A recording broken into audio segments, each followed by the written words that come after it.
चलिए दोस्तों, आज हम बताएंगे कि वॉशिंग मशीन के अंदर क्या क्या इलेक्ट्रिकल पार्ट लगा रहता है, उसका चेकिंग क्या है, उसका वायरिंग क्या है। ये सब चीज इसी वीडियो में क्लियर हो जाएगा कि अगर एक सेमी ऑटोमेटिक वॉशिंग मशीन है तो उसके अंदर जो भी पार्ट लगा रहता है उसको कैसे चेक करेंगे, कैसे उसका वायरिंग करेंगे, इसका क्या प्रोसेस है, इसको पूरा विस्तार से इस वीडियो में बताया जाएगा। तो चलिए देखिए, पहले ये जान लेते हैं कि वॉशिंग मशीन के अंदर क्या क्या इलेक्ट्रिकल पार्ट लगे रहते हैं, क्योंकि इलेक्ट्रिकल पार्ट के बारे में पहले जानेंगे तभी तो उसका वायरिंग कर पाएंगे। तो देखिए इसके अंदर क्या क्या लगा रहता है। इसके अंदर आपका लगा रहता है, देखिए एक स्पिन टाइमर लगा रहता है, एक वॉश टाइमर लगा रहेगा। यानी कि इसके अंदर देखिए नीचे से दो मोटर लगा है, एक कपड़ा धोने वाला एक मोटर, एक कपड़ा सुखाने वाला, जिसको हम धोने वाले मोटर को बोलते हैं वॉश मोटर और कपड़ा सुखाने वाले मोटर को बोलते हैं स्पिन मोटर। दो मोटर इसके अंदर लगा रहता है। अब इसमें से देखिए मोटर से 3 तार निकला रहता है, कपड़ा धोने वाले में से बोले तो वॉश मोटर से, और 3 वायर निकला रहता है स्पिन मोटर से, जिसका एक रनिंग एक स्टार्टिंग कॉमन होता है। इसमें भी रनिंग स्टार्टिंग कॉमन होता है। इसी दोनों मोटर को कंट्रोल करने के लिए 2 स्विच लगा रहता है, एक वॉश टाइमर एक स्पिन टाइमर। स्पिन टाइमर से 3 तार निकला है और स्पिन टाइमर से 2 तार निकला रहता है और वॉश टाइमर से 3 तार से लेके 8 तार तक निकला रहता है। इसको हम कैसे चेक करेंगे और कैसे वायरिंग करेंगे इसको आगे बताएंगे। तो अभी तक 4 पार्ट के बारे में जाने हैं, 2 मोटर 2 टाइमर। उसके बाद इन दोनों मोटर को चलाने के लिए हमको कैपेसिटर चाहिए, एक वॉश मोटर के लिए एक स्पिन मोटर के लिए। हम तो कम्बो कैपेसिटर लिए हैं, इसमें एक कम मान का है एक ज्यादा मान का है, एक 9 MFD का है और एक 5 MFD का है। इसके अंदर एक डोर स्विच लगा रहता है। डोर स्विच का काम यह है कि दरवाजा उठाने से मोटर का सप्लाई जाना बंद हो जाता है तो मोटर भी रुक जाता है। एक बजर लगा रहता है। बजर का काम ये होता है कि जैसे वॉशिंग मशीन का वॉश टाइमर पूरा होगा वैसे यह बीप करना स्टार्ट कर देगा या अलार्म देना स्टार्ट कर देगा। तो यहाँ पे अभी समझे हैं कि क्या क्या पार्ट लगा रहता है। 2 timer, 2 motor, capacitor, door switch, buzzer. अब इस सब का वायरिंग कैसे करेंगे चेकिंग के साथ, तो समझिए। अब हम मल्टीमीटर को कर लेंगे कंटिन्यूटी रेंज में। कंटिन्यूटी रेंज में करने के बाद हम क्या करेंगे, इसके अंदर मोटर को चेक करेंगे। पहले यह पता करेंगे कि मोटर का कॉमन कौन है, रनिंग कौन है, स्टार्टिंग कौन है। तो यहाँ पे देखेंगे तो किसी एक मोटर का हम वायर ले रहे हैं, इसमें से 3 तार निकला है। 3 तार, एक तार है आपका कॉमन का, रनिंग का और स्टार्टिंग का। अब वो कैसे पता किया जाएगा उसी चीज को इस वीडियो में बताएंगे। आ रहा है ना इसमें डिस्प्ले पे। अब आगे समझिए। मल्टीमीटर का एक तार किसी भी वायर पे रख लेंगे और ये दोनों तार को चेक करेंगे। चेक करने का तरीका क्या है कि इसके कॉमन पहले पता किया जाता है। जिस 2 तार पे सबसे ज्यादा रीडिंग आएगा उसको छोड़कर तीसरा कॉमन होगा। तो अभी हम चेक कर रहे हैं, इस पे आ रहा है 110, 101 है, इस पे आ रहा है 109 और इन दोनों पे चेक करने पर 210 आ रहा है। यानी कि सबसे ज्यादा आ रहा है आपका व्हाइट और रेड पे। इसको छोड़ देंगे और ब्लू वाला हो जाएगा कॉमन। अब हम कॉमन से रनिंग और स्टार्टिंग पता करेंगे। तो मल्टीमीटर का एक तार रखेंगे कॉमन पे और ये बचे दोनों तारों में से हमको रनिंग और स्टार्टिंग वायर पता करना है। तो जिस पे रीडिंग कम आएगा वो रनिंग का होगा। इस पे 101 रीडिंग आ रहा है और इस पे 109 रीडिंग आ रहा है। यानी कि रेड वाला पे कम आ रहा है और व्हाइट वाला पे ज्यादा। तो रेड वाला पे जो कम आता है वही रनिंग का रहेगा। तो इसमें हमको कॉमन ये मिल गया ब्लू वायर और रनिंग का मिल गया रेड वायर। ये व्हाइट वाला स्टार्टिंग का वायर है। उसी तरह हम इस मोटर को चेक करेंगे। इस मोटर में क्या है, बस हमको कॉमन पता करना होता है, रनिंग और स्टार्टिंग नहीं पता करना होता है। क्योंकि रनिंग स्टार्टिंग इसलिए नहीं पता किया जाता है क्योंकि ये मोटर दोनों तरफ चल रहा है, क्लॉकवाइज एंटी क्लॉकवाइज। तो इसकी रनिंग में भी सेम बाइंडिंग रहेगी, स्टार्टिंग में भी सेम बाइंडिंग रहेगी। तो बस कॉमन पता करेंगे। जैसे इसका रूल था 2 तार छोड़ के तीसरा, जिसपे ज्यादा रीडिंग आएगा उसको छोड़ के तीसरा कॉमन। तो उसी तरह इसमें बस हमको कॉमन पता करना है। तो चलिए देखते हैं। अभी हम रेड वायर पर लगा दिए मल्टीमीटर का तार।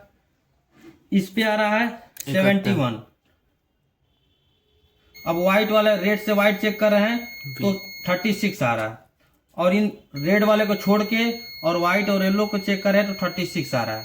यानी कि इस तार से दोनों पे रीडिंग क्या आ रहा है, बराबर आ रहा है। तो हम देखेंगे 71 सबसे ज्यादा रीडिंग किस पे आया था। तो हमारा सबसे ज्यादा रीडिंग देखते हैं किस पे आया था।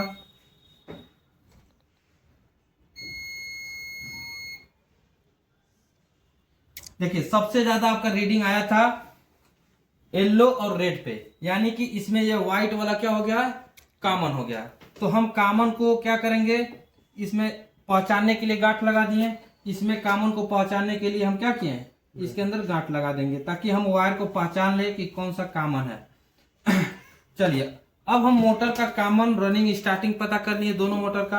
अब हम चेक करेंगे कि क्या टाइमर सही है कि खराब। तो टाइमर सही है कि खराब तो देखेंगे, इसमें एक स्पिन टाइमर है और स्पिन टाइमर से निकला है 2 तार और ये दोनों तार आपका ये है। अब स्पिन टाइमर का चेकिंग क्या है, अगर टाइमर को ऑन करने पे बीप कर रहा है तो ठीक है, नहीं तो खराब है।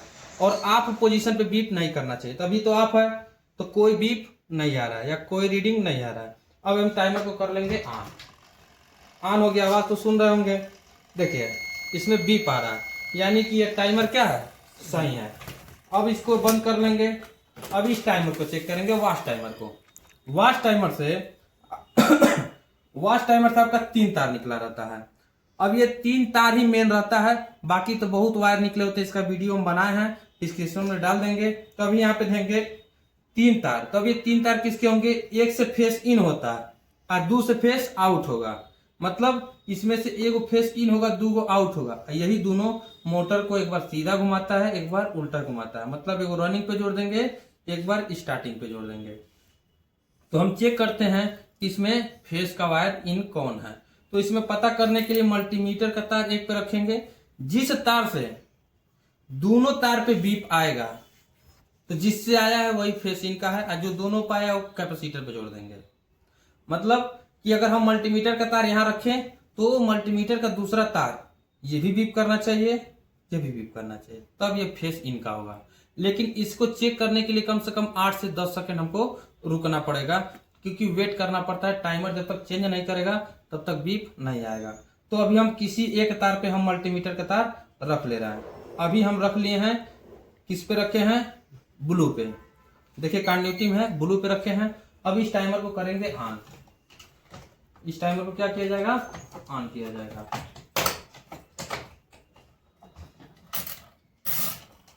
देखिए टाइमर ऑन कर दिए, ब्लू पे रखे हैं। अगर ये ब्लू वाला काम तब होगा जब इससे इन दोनों पे बीप आएगा, तभी इस पे चेक कर रहे हैं। लगभग 8 सेकंड का इंतजार करेंगे। देख रहे हैं इस पे बीप आ रहा है। अगर इस पे आ गया तब यह क्या है, कॉमन है या फेस इन का है। तो अभी हम इस पे रख रहे हैं और इंतजार कर रहे हैं 8 सेकंड का। कट कर दिया, बीप नहीं आया। एक बार और इंतजार कर लेते हैं, क्या पता हमने लेट कर दिया हो। देखिए इस पे नहीं आया, मतलब कि यह कॉमन का वायर नहीं है, क्योंकि इससे दोनों पे बीप आना चाहिए। अब दूसरा तार पकड़ रहे हैं, रेड वाला।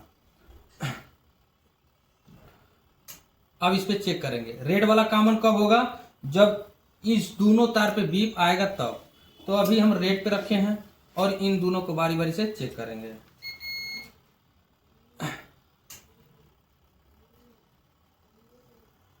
अभी 8 सेकंड का वेट करेंगे।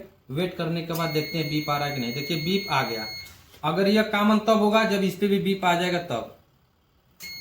देखिए इस पे भी बीप आ गया, यानी कि यह फेस इन का है। और यह रनिंग और स्टार्टिंग पे जोड़ेंगे मोटर को उल्टा और सीधा घुमाने के लिए। तो चलिए अभी रेड वाले को हम क्या करते हैं, एक गांठ लगाते हैं पहचानने के लिए कि ये क्या है, हमारा फेस इन का है। अभी तो चेकिंग था स्पिन टाइमर, वॉच टाइमर और दोनों मोटर का। अब चेक करेंगे कि इसके कैपेसिटर सही है कि खराब है। कैपेसिटर को चेक करने के लिए मल्टीमीटर को हम करेंगे कैपेसिटर रेंज में। देखिए NF नैनो फैराड, क्योंकि हम इस कैपेसिटर को फैराड में चेक करते हैं। इसमें कैपेसिटर एक 10 का एक 5 का। तो देखते हैं, इसमें लिखा भी रहता है कि कौन 10 का है। तो देखेंगे यहाँ पे तो 10 MFD रेड और येलो, यानी कि रेड और येलो 10 MFD है। और लिखा है 5 MFD व्हाइट और ऑरेंज, यानी कि यह 5 MFD का है। फिर भी हम मल्टीमीटर से इसको चेक करेंगे कि क्या इसका रीडिंग जो दिखा रहा है वो सही है कि खराब है। चलिए अभी यहाँ पे रखे हैं। देखिए 10 MFD दिखा रहा है, यानी कि ये ओके है। वॉश वाला कैपेसिटर देखिए 5 MFD दिखा रहा है, यानी कि यह स्पिन वाला भी कैपेसिटर सही है, यानी कि जितना लिखा है उतना क्या है सही है। डोर स्विच को अब चेक करेंगे, तो डोर स्विच को चेक करने के लिए हम मल्टीमीटर को दोनों कर लेंगे कंटिन्यूटी पे और इसके दोनों पिन पे रखेंगे। जब इसको दबाएंगे तो क्या होना चाहिए, बीप आना चाहिए। देखिए इसको मल्टीमीटर को कंटिन्यूटी में कर लें पहले, देखिए कंटिन्यूटी में हो गया। अब इसको चेक करेंगे, देखिए बीप आ रहा है, यानी कि सही है। छोड़ने पे बंद हो जा रहा है, दबाने पे बीप आ रहा है, यानी कि यह डोर स्विच भी ओके है। अब ये हमारा बजर है, बजर को चेक करने के लिए इसके डायरेक्ट सप्लाई दिया जाएगा। सप्लाई देने पे अगर बीप कर रहा है तो सही है, नहीं तो खराब है। तो इसको भी आप लोग क्या करिएगा, सप्लाई देके चेक कर लीजिएगा, तुरंत बीप करना स्टार्ट कर देगा। बोल दीजिए, इसको चेक करेंगे कि सही है कि खराब। अगर ये बीप करने लगा तब सही है, अगर बीप नहीं करेगा तो ये क्या है, खराब है। देखिए बीप कर रहा है, यानी कि यह सही है। यानी कि अभी तक जितना भी वॉशिंग मशीन का पार्ट लगा था उसको हम बारी बारी से क्या किए, चेक किए हैं। अब इसके बाद हम बताएंगे इसका वायरिंग क्या है।